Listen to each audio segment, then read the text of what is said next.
بسم اللہ الرحمن الرحیم۔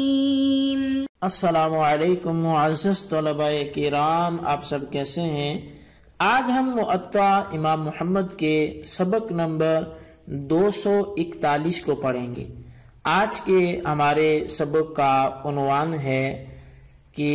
قربانی میں کون کون سے جانور ذبح کرنا جائز ہیں۔ آج کے ہمارے سبق میں جو کتاب الضحایا کا پہلا باب ہے، باب ما یجزئ منہا، اس سے ہم آغاز کریں گے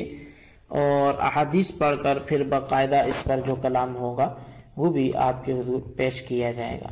تو بہرحال ہم آغاز کرتے ہیں باقاعدہ پہلی حدیث سے۔ امام محمد رحمۃ اللہ علیہ آپ ذکر فرماتے ہیں کہ اخبرنا مالک اخبرنا نافع ان عبد اللہ بن عمر كان يقول في الضحايا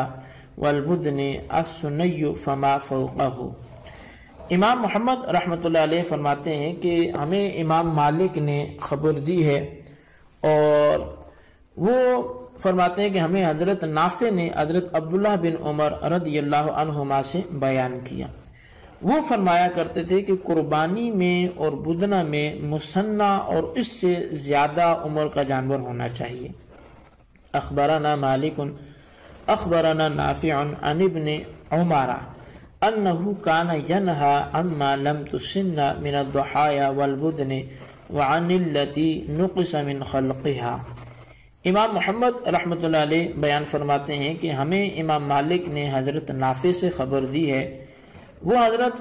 ابن عمر سے بیان کرتے ہیں کہ آپ قربانی اور بدنہ کے لیے ایسے جانوروں کو ذبح کرنے سے منع کیا کرتے تھے جو مسنہ نہ ہوں اور اس میں پیدائشی نقص ہو۔ اخبرنا مالک اخبرنا نافع عن عبد اللہ بن عمر انه ضحى مرة بالمدینة فامرنی ان اشتری له کبشا فحیلا اقرن ثم اذبحه له يوم الاضحى في مصلى الناس ففعلت ثم حمل إليه فحلق رأسه حين ذبح كبشه وكان مريضا لم يشهد العيد مع الناس۔ قال نافع وكان عبد الله بن عمر يقول ليس حلاق الرأس بواجب على من ضحى إذا لم يحج وقد فعله عبد الله بن عمر۔ امام محمد رحمۃ اللہ علیہ آپ بیان فرماتے ہیں کہ ہمیں امام مالک نے خبر دی ہے، اور وہ فرماتے ہیں کہ ہمیں حضرت نافع نے حضرت عبداللہ بن عمر سے بتایا کہ انہوں نے ایک مرتبہ مدینہ منورہ میں قربانی دینا چاہی، تو انہوں نے مجھے فرمایا کہ ان کے لیے ایک مینڈا خریدوں جو سینگوں والا ہو، پھر میں ان کی طرف سے قربانی کے دن عیدگاہ میں ذبح کروں۔ تو پس میں نے آپ کے حکم کی تعمیل کی، پھر اس ذبح شدہ جانور کو آپ کے پاس پہنچایا گیا، تو آپ نے اپنا سر منڈایا جبکہ وہ مینڈا ذبح کیا گیا۔ آپ بیمار تھے اور لوگوں کے ساتھ عیدگاہ تک نہیں جا سکتے تھے۔ حضرت نافع جو اس حدیث کے راوی ہیں وہ بیان کرتے ہیں کہ حضرت عبداللہ بن عمر رضی اللہ عنہما فرمایا کرتے تھے کہ قربانی دینے والے پر سر کا منڈوانا واجب نہیں ہے جبکہ اس نے حج نہ کیا ہو۔ حضرت ابن عمر رضی اللہ عنہما نے یوں ہی برکت کے لیے سر منڈوایا ہے، یہ کہ وجوب والی بات نہیں تھی۔ قال محمد وبهذا كله نأخذ الا في خصلة واحدة الجزع من الضأن اذا كان عظيما اجزي في الهدي والأضحية بذلك جاءت الآثار والخصي من الأضحية يجزئ منه الفحل وأما الحلاق فنقول فيه يقول عبد الله بن عمر أنه ليس بواجب على من لم يحج في يوم النحر وهو قول أبي حنيفة والعامة من فقهائنا رحمة الله عليهم۔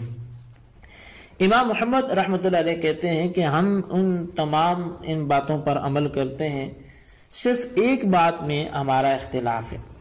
وہ یہ ہے کہ اگر 6 ماہ کا مینڈا قد و قامت میں بڑا ہو تو اس کی بھی قربانی دینا جائز ہے۔ اس بارے میں بہت سے آثار بھی وارد ہیں، اور جہاں فحل یعنی غیر خسی جو جانور ہے وہ جائز ہے تو وہاں خسی بھی جائز ہے۔ اور سر منڈوانے کے بارے میں ہم وہی کہتے ہیں جو حضرت عبداللہ بن عمر رضی اللہ عنہما کا قول ہے، اور ہمارے عام فقہاء کرام کا بھی یہی کہنا ہے۔ اخبرنا مالک اخبرنا نافع عن عبد اللہ بن عمر لم یکن یضحی عنا فی بطن المرأة۔ حضرت عبداللہ بن عمر رضی اللہ عنہ کے حوالے سے امام مالک سے امام محمد روایت کرتے ہیں، وہ فرماتے ہیں کہ ہمیں حضرت نافع نے بتایا کہ حضرت عبداللہ بن عمر رضی اللہ عنہما اس جانور کی قربانی نہیں کیا کرتے تھے جو ابھی اپنی ماں کی پیٹ میں ہی ہو۔ قال محمد وبهذا ناخذ لا يضحى عما في بطن المرأة۔ امام محمد رحمۃ اللہ علیہ ان احادیث کے لکھنے کے بعد بالخصوص یہ جو آخر میں حدیث پاک بیان کی گئی، آپ فرماتے ہیں کہ ہم اسی پر عمل کرتے ہیں احناف کہ اس بچے کی قربانی نہیں دی جائے گی جو ابھی ماں کے پیٹ میں ہو۔ تو بہرحال یہ ہمارے آج کے سبق کے حوالے سے روایات تھی، احادیث تھی جو آپ نے سماعت کی ہیں۔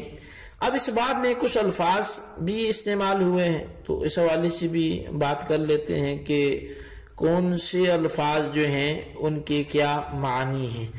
تو بالخصوص جو پہلا لفظ ہے وہ ضحایا کا ہے کہ جو اس باب کا نام ہے، تو اصل میں یہ عام قربانی کے جانوروں کے لیے بولا جاتا ہے۔ اور پھر لفظ بدن، یہ گائے اور اونٹ پر اس کا اطلاق کیا جاتا ہے۔ اور سنئی جو آیا تو یہ اصل میں مثنیٰ یعنی دو سے تثنیہ سے ہے کہ اونٹ، گائے اور بکری وغیرہ جانوروں میں ہر ایک میں سنئی پایا جاتا ہے، اس لیے اس کی عمر الگ مراد ہوتی ہے۔ اونٹ میں 5 سال کی عمر، گائے بیل بھینس میں 2 سال مکمل کی عمر، اور بکری مینڈے میں 1 سال مکمل عمر والا سنئی یہ کہلاتا ہے۔ اچھا، اب بکری وغیرہ سے سنئی وہ ہے جو 2 سال کا ہو، یہ اہل ادب کے نزدیک ہے، اور اہل فقہ کے نزدیک وہ جو 1 سال کی عمر کا ہو گیا ہو، اور گائے وغیرہ میں سنئی وہ جو 2 سال مکمل کا ہو گیا ہو اور تیسرے میں داخل ہو گیا ہو، یہ جمہور فقہاء کرام کے نزدیک ہے۔ اور اونٹ میں سنئی وہ ہے جو 5 سال مکمل اس کی عمر ہو چکی ہو، یہی تفصیل المبسوط میں بیان کی گئی۔ اچھا، اب اس حدیث مذکورہ میں ضحایا کے بعد لفظ بدن ذکر کیا گیا، پھر سنئی اور ما فوق کا ذکر ہوا، جس سے واضح یہ ہوتا ہے کہ لفظ بدن کے ساتھ سنئی مخصوص نہیں ہے، بلکہ 3 اقسام کے جانور جن کی قربانی دی جاتی ہے ان میں سے ہر ایک کو سنئی ہونا شرط ہے، یعنی اونٹ، گائے اور بکری۔ اور یہ بھی ذہن نشین ہے کہ مذکورہ 3 اقسام کے جانوروں میں نر اور مادہ دونوں شامل ہیں، اور گائے میں بھینس، بھینسا، اور بکری میں بھیڑ اور مینڈا، یہ سبھی شامل ہیں۔ تو بہرحال اب اس حوالے سے ایک اعتراض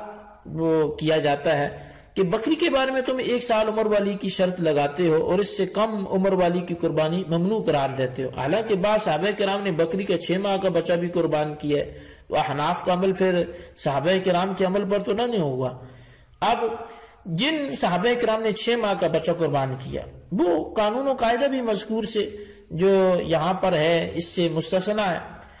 یہ صرف ان کی خصوصیت تھی، یعنی یہ ایک جن کو اجازت ملی تو یہ انہی کی خصوصیت تھی، اور خاصت تو شیء ما یوجد فی ولا یوجد فی غیری، کہ خاصت تو وہی ہوتا ہے جو اسی میں ہو اور اس کے غیر کے ساتھ وہ بات ثابت نہ ہو، یہ غیر کے لیے وہ اصول جو ہے وہ نافذ نہ ہو، لہذا تخصیص کی بنا پر جو ہم نے قاعدہ بیان کیا اس میں کوئی خرابی لازم نہیں آتی۔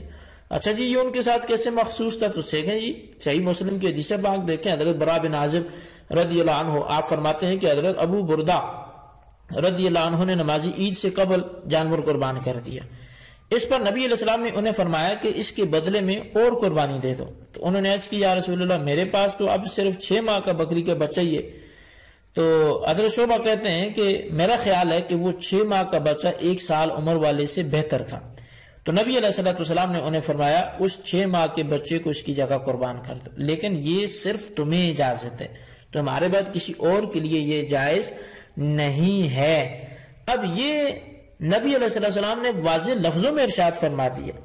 تو اس کے باوجود اب اس روایت سے معلوم بھی ہوتا ہے کہ بکری کا بچہ اگرچہ دیکھنے میں سال بھر دیکھنے والے کی طرح ہو، موٹا تازہ بھی ہو،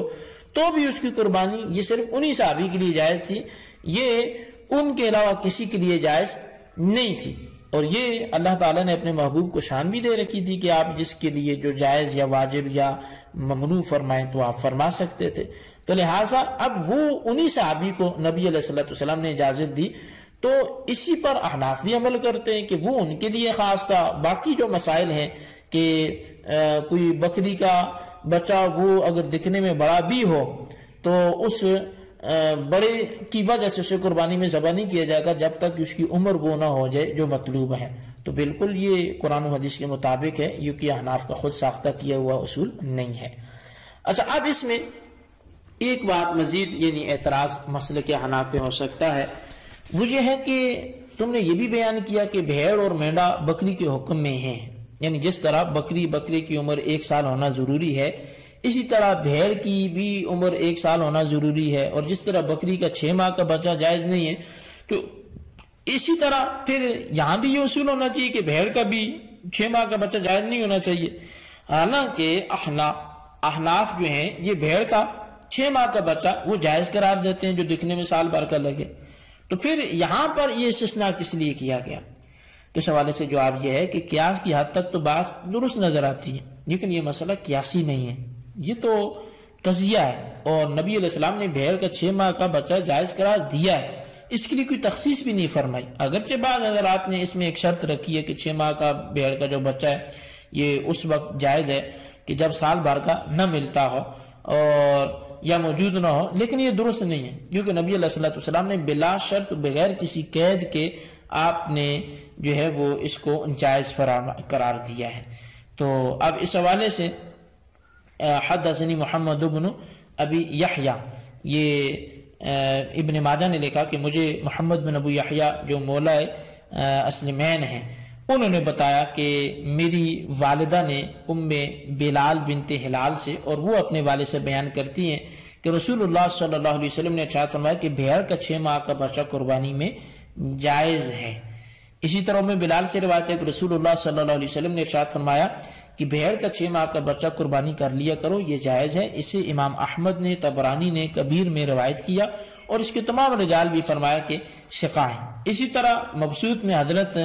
ابو ہریرہ رضی اللہ تعالیٰ عنہ کے حوالے سے ایک روایت لکھی گئی کہ نبی علیہ السلام نے فرمایا بھیڑ کا بچہ بہت اچھی قربانی ہے بھلے 6 ماہ کا ہو. اسی طرح ابو قباش کہتے ہیں کہ میں نے حضرت ابو ہریرہ رضی اللہ تعالیٰ عنہ سے سنا کہ بھیڑ کا 6 ماہ کا موٹا تازہ بچہ بہت اچھی قربانی ہے. امام محمد کہتے ہیں کہ ہم اسی پر عمل کرتے ہیں، اور امام کیونکہ یہ کتاب الاسار ہے، امام محمد کی دوسری یہ حدیث انہوں نے وہاں پہ لکھی تو وہ کہتے ہیں وَبِهِ نَأْخُذُ وَهُوَ قَوْلُ أَبِي حَنِيفَةَ رحمۃ اللہ علیہ، کہ اسی پر ہمارا بھی عمل ہے، اور یہی قول امام اعظم امام ابو حنیفہ رحمۃ اللہ علیہ کا بھی ہے. ان تمام روایات سے معلوم یہی ہوتا ہے کہ بھیڑ کے 6 ماہ کے بچے کی قربانی کے جواز کے لیے کوئی شرط اور قید نہیں ہے، اور یہ کہ موٹا تازہ ہونے کی صورت میں اس کی قربانی کو اچھی قربانی بھی قرار دیا گیا. تو بہرحال اسی پہ احناف کا عمل ہے، اور احناف کا عمل قرآن و حدیث کے مطابق ہی ہوتا ہے، خلاف نہیں ہوتا. اس کو آپ خلاصتاً اپنے رجسٹر پہ ضرور لکھیں. اللہ تعالیٰ سے دعا کرتے ہیں جو ہم نے پڑھا سنو سے یاد رکھنے کی توفیق نصیب فرمائے.